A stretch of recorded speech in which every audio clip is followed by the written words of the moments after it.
Arwakini machiegni nyinga Milton Ochieng.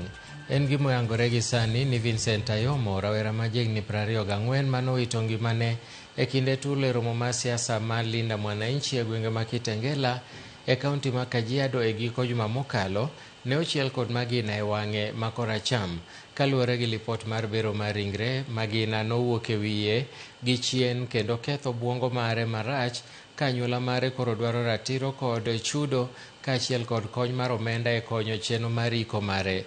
Anyuola mar Ayomo bende seyo obila kuom tiyo marach gi bunde ataro mar chik.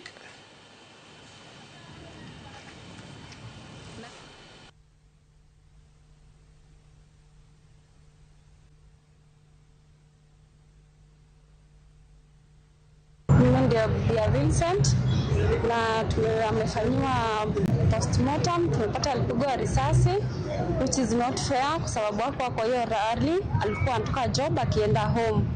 So ile kitu ya maana naweza sema tunataka tu justice, sababu hatuwezi manage naenda alikuwa breadwinner.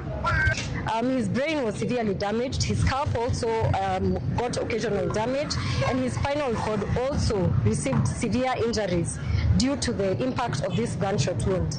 From the results of this postmortem examination, it is very clear that this was done with intention. Whoever did it with intent, because the magnitude of the injuries are not distant injuries.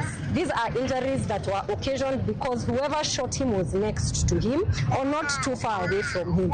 And we continue to ask, I mean, this is less than 7 days after we did Cheryl's postmortem. Cheryl was the girl, the innocent lady who was shot in Huruma. Is it necessary to use live bullets even when dispersing a crowd?